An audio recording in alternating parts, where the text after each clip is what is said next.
Donc nous sommes avec la réalisatrice et la protagoniste du film Pauline s'arrache, qui est présentée à la CID et qui est en compétition pour la Queer Palm.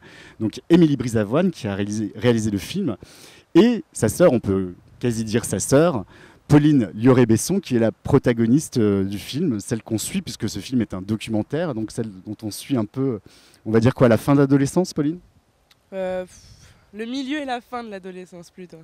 Le film a été tourné, tu avais quel âge? J'avais 15 ans. Et maintenant tu as 20 ans. Donc tu as du recul par rapport à ce qu'on raconte de ta vie à ce moment-là, maintenant que tu vois le film? Oui, maintenant oui, j'ai compris beaucoup de choses et j'ai vu que j'avais grandi entre-temps parce qu'il y a beaucoup de choses que je ne fais plus. Pour que ceux qui nous regardent comprennent un peu de quoi on parle, parce que malheureusement ils n'ont pas encore vu le film, est-ce que tu peux nous faire une petite cartographie, un peu qu'on comprenne qui est qui, qu'est-ce que cette famille avait d'original pour toi, qu'est-ce qui t'intéressait? Alors en fait, Pauline, qui est donc techniquement ma demi-sœur parce qu'on a la même mère, je l'ai suivie pendant 4 ans avec ma caméra et on la suit, on la voit grandir. C'est presque un film initiatique où on voit Pauline devenir adulte. Et donc ça commence avec, on la voit, on la suit dans son quotidien hyper tumultueux, on la voit avec ses entretiens des relations explosives avec son petit copain, sa famille, et dans un espèce de chaos émotionnel. Et au fur et à mesure du film, c'est-à-dire pendant 2 ans, puisque Pauline c'est de 15 à 17, quoi, on la voit prendre du recul et faire un travail introspectif sur elle.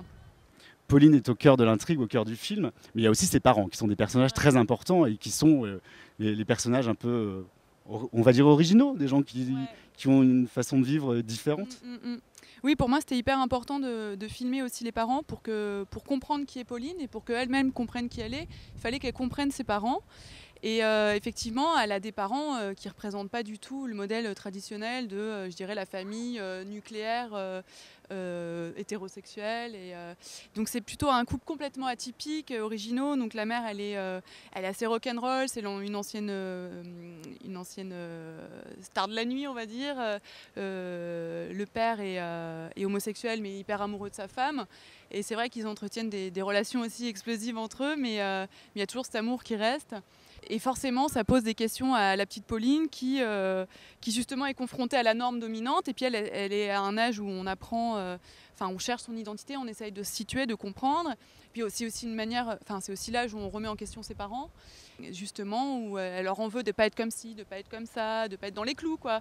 Et Pauline, après avoir vu ce film, est-ce que tu te dis pas que plus on grandit, plus on est heureux d'avoir une famille qui n'est pas comme les autres?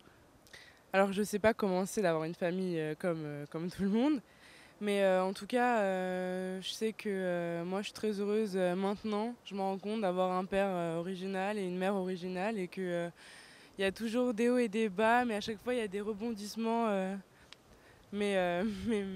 magiques, quoi. Je vis des choses que peut-être beaucoup d'enfants ne vivront pas et que du coup je suis vachement ouverte. Voilà. Merci beaucoup Pauline, merci Émilie, bonne chance pour la projection. Et puis nous on se retrouve demain pour parler d'un autre film de la compétition de la Queer Palm. À demain.